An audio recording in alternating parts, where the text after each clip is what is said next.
This is one of the most iconic views of Poland. When tourist material is prepared for Poland, this view, or somewhere along here, is very commonly used to show what the country has to offer. And let's face it, this view of the Crusader Castle at Malbork is absolutely stunning. The castle dates to the 13th century, and my historical speciality is obviously 20th century, so I can't totally tell you a great deal about the castle itself, but what I can do is I can talk a lot about the area and I'm in. But today I want to speak about the Warsaw Uprising, because it's the 80th anniversary, and I've done various videos relating to it. But before we get on to that, I want to show one or two things related to this very location and the Second World War. Where I'm standing now was territory of the Free City of Danzig. In fact, this river here, the Nogat River, which was once one of the distributaries of the Vistula River, 59 kilometers long, and this was the border between the Free City on the western side and East Prussia, which was on the eastern side. So all the way along the entire length of the river. As you can see, the river today, it's not actually difficult to say which way it flows, because over here it looks as though it's flowing that way. If I bring it over here, it looks as if it's going that way, and it doesn't move a great deal. Anyway, I've spoken about the Nogat in other videos, so I won't do that now, otherwise I'll come completely off the point. The bridge over here, a railway bridge, which is between Malbork, then Marienburg, and this bridge went across the territory of the Free City of Danzig to Tczew. Tczew in Poland, but at Tczew there are two railway bridges. Once the longest, one of them was the longest bridge in the world, but only for a few months. That was in the 19th century. A very important communications structure, and the plan was that attacking from Pomerania, the Polish corridor would be cut, and then troops would be transferred by rail from Tczew over the bridges, over this bridge, and then all the way to the eastern part of East Prussia, and then they would head south towards, in fact, to the eastern part of the Bug River and the area of Brest-Litovsk, and that was the plan. So it was a number of enveloping manoeuvres. And right, so what is important here is that the bridge at Tczew, or bridges, had to be captured intact, and there was commandos that left here from here on the early hours of the 1st of September 1939. This was the first international border to be crossed, was that one. It was here, at this point here. And that isn't the bridge, obviously. The bridge was destroyed in January 1945, the one that was crossed. In fact, I even think this one here might be a replacement of the one that replaced that one, because it doesn't look like the one that was that replaced it.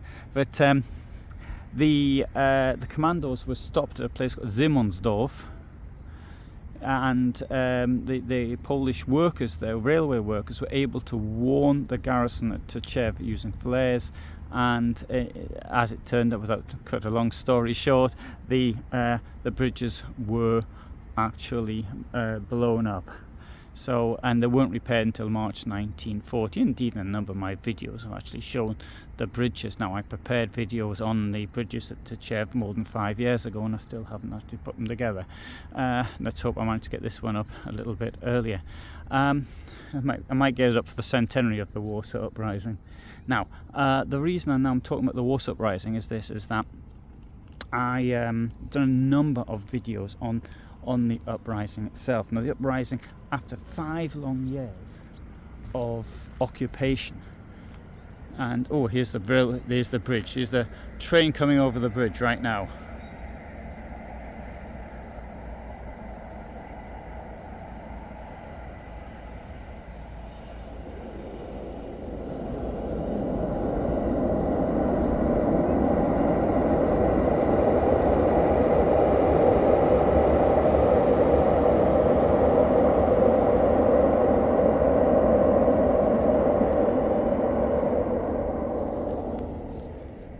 did that so you can think of what happened here 85 years ago. After 5 years of occupation, which time the population of Warsaw had dropped from 1.3 million to 900,000, 400,000 people largely been murdered, mainly in Treblinka. Terrible conditions of occupation, brutality, mass shootings, street executions, which above all associated with Austrian head of police Franz Kuchera, who himself was assassinated in Warsaw. And in Poland there was an underground state, which Jan Karski in fact wrote about, and the book itself was published in 1944. That's a new Pendolino.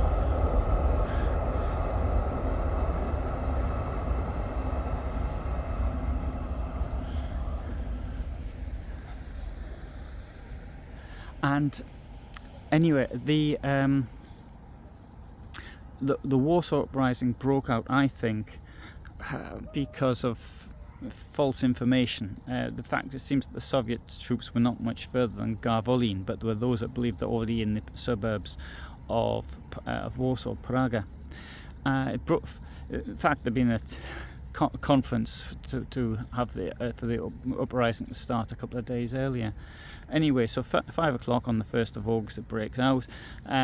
It's hard to say if it was successful or not, because lots of things weren't captured that should have been captured, above all the bridges over the Vistula.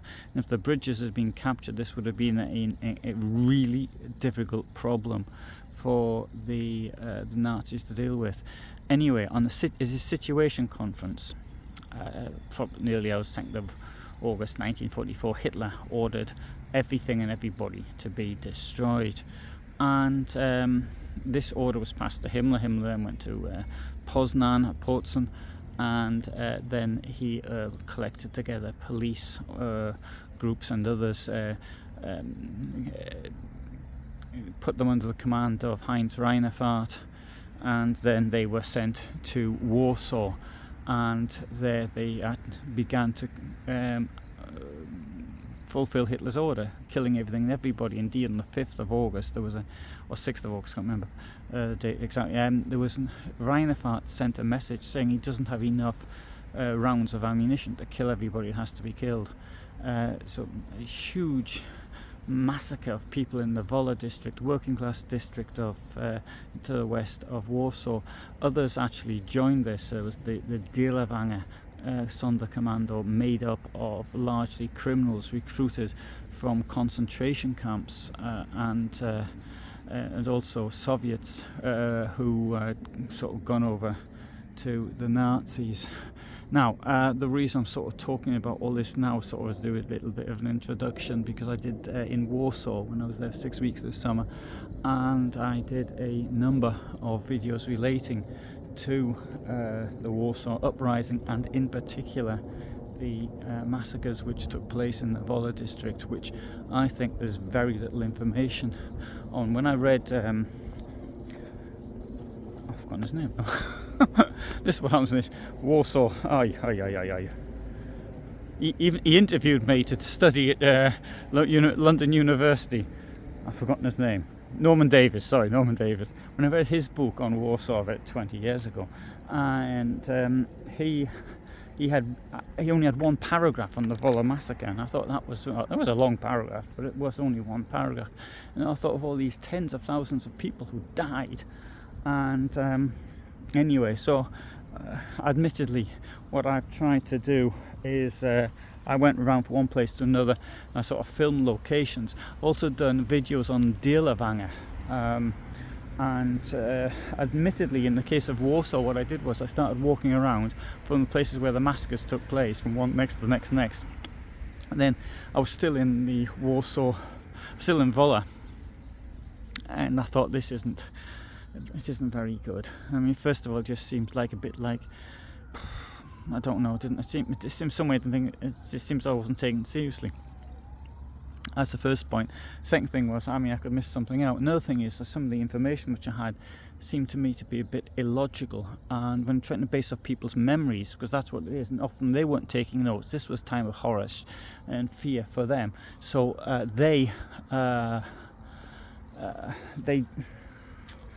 people can remember things incorrectly. So I thought, anyway, so what I did in the Deelavanger, it's not a huge amount on that, although I think I described in some detail the events that led up to the massacre. I've also done videos on how the bodies were destroyed, and I think there's very little information on that.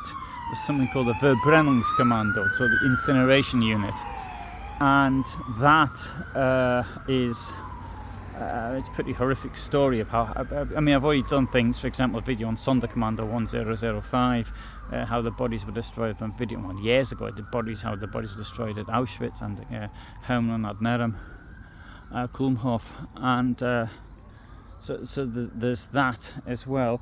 I'm preparing something on Erich von den Bach-Zelewski, and who was in charge. In fact, he was who, in a way, countermanded Hitler's order to kill everybody. He's told them to stop killing the women and the children, and later he told them to stop killing the men as well, and because it was just counterproductive. He came from not so far from where I am right now, so I'm going to, I've written my notes and all the rest of it. I want to check records in a couple of churches, if they'll let me, and so that's another thing I've actually prepared. I've also prepared other biographies on Heinz Reinefahrt. That's not finished yet because I think I need to go to Germany just to get part of it up. The governor of the Warsaw district, Ludwig Fischer. I've done a couple of videos on him, and what else have I done? Oh, on Hein, who effectively was in charge, and I've done quite a lot relating to the uprising. So the point of me sort of talking about this is to, if you're interested, then you might want to actually see more. Obviously, I'm now speaking off the top of my head, which sometimes I can forget things when I speak off the top of my head, such as Norman Davies' name, for example. It seems to happen more and more as I get older. Here, I'll show you something else related to the border once the police car's gone past. Alright, so this bridge has existed since the Middle Ages. So this has been here for a very, very long time. Unlike the railway bridge, the first railway bridge was being built around, about 1860s, I think. But here, there was, this bridge has been here, you can see it in drawings from the Middle Ages. Anyway, here, when this was the Free City, this was the border controllers right here, where this thing is here. And I've found a photograph of it today. And so it was a barbed wire. Now, this would have been in the Free City to Germany. You had to use a passport to get in. Not only that, one thing with the Free City is even Hitler, I think it was in 1923, but he made inquiries to see if there was an extradition treaty between the Free City and Germany. So if he was found, he didn't want to go back to Austria because the Austrians probably wouldn't have him. And so if he could actually flee to the Free City of Danzig. So right, so this was where the border was. See, so the Free City wasn't just the city. It had quite a lot of agricultural land as well. Now it was in the Polish customs were responsible, but it wasn't like the European Union, for example. It wasn't like you could just sort of free trade. Goods that went into the Free City were had to be taxed on. There was exports from it and were taxed as well.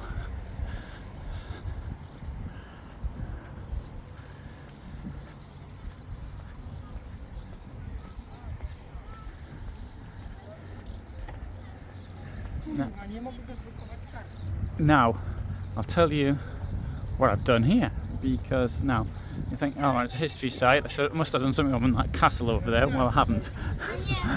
But what I have done is, down here, the Nogat, about 4 kilometres, there was a POW camp. The POW camp was originally put up at Recklinghausen, and which is in the west of Germany, and then it was moved here, and so that was Stalag 20B. Initially it was Polish prisoners, but then I think they found it difficult with the Polish prisoners escaping, because at the end of the day it wasn't that far to Poland. And the Polish prisoner, all the POWs largely were used in agriculture and or something like that similar. We put in working factories here. There was a tar factory they were used in. There was a milk plant here. POWs were used in, and so the POWs, the authorities. The German authorities didn't really want to keep them in the camp, and the POWs themselves probably in most cases didn't want to be in the camp. They'd rather be out, particularly working in agriculture or something like that. Anyway, so the POWs here hit nearly 33,000 in 1944, mainly British and French. They were the two large, but there was other people from Serbia, or Yugoslavia, I should say. There was people, with Russians, Soviets, I should say, and so there's quite a number. So that's that. I've done a video on that, and there's a video I finished writing yesterday on a member of the German resistance, and though he didn't actually come from here, he was based around here. And here's I'm just throwing a little curiosity about this person here, is that on the 20th of July 1944 there were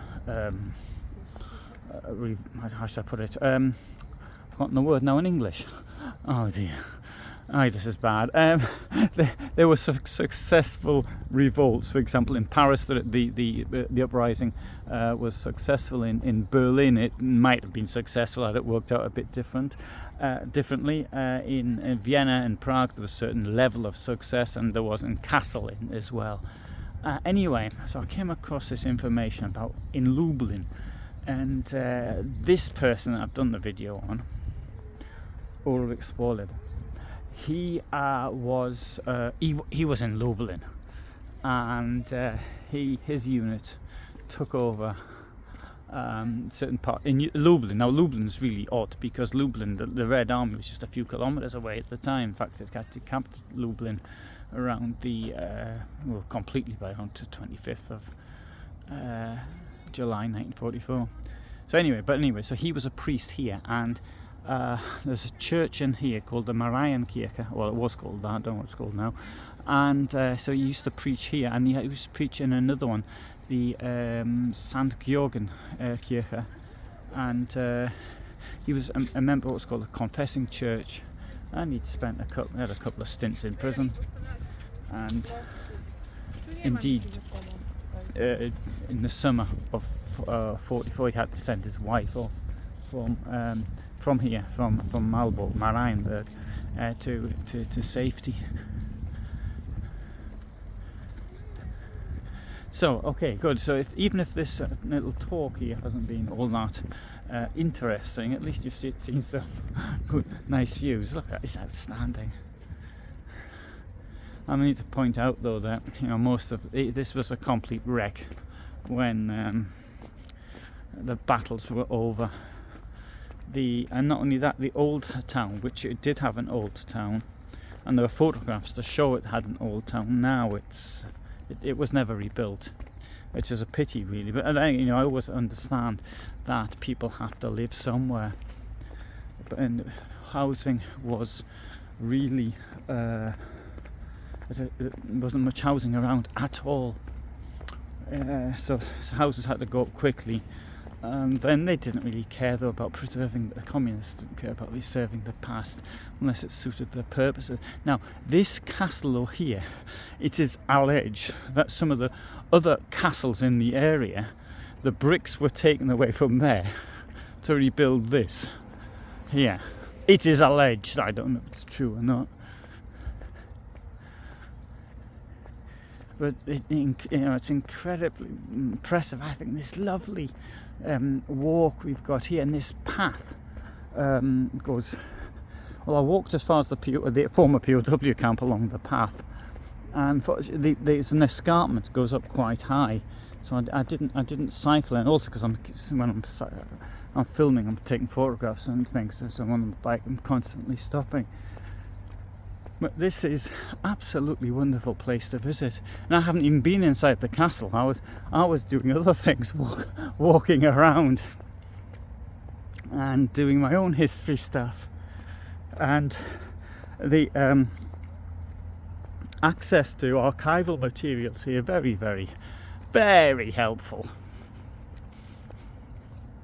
So that's really great.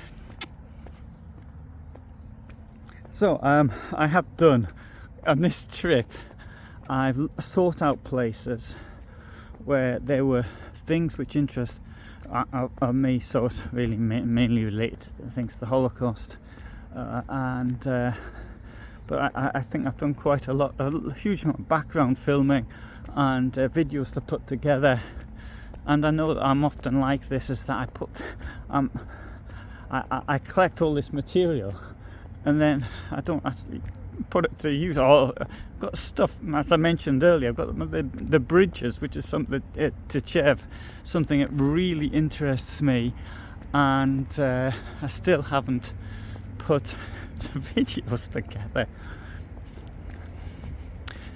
And here we have in front of us, now that's called a spichlerz. Now spichlerz means a granary in Polish, but that is it's a school. It's use the word school, but it's like community centre because it's got a library in there.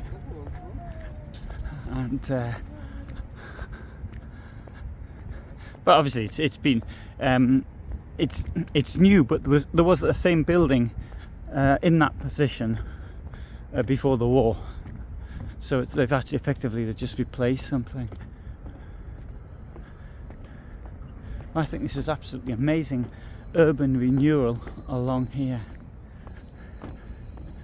Okay, right, so I actually started off this video wanting to talk about the Warsaw Uprising and what I've been doing during the summer. So you know now, so you know what to expect, and videos I've got now coming up. But anyway, so yeah, I'll turn the thing around, go get a good view. Oh no, we'll walk down to the river and turn the thing around and get a good view.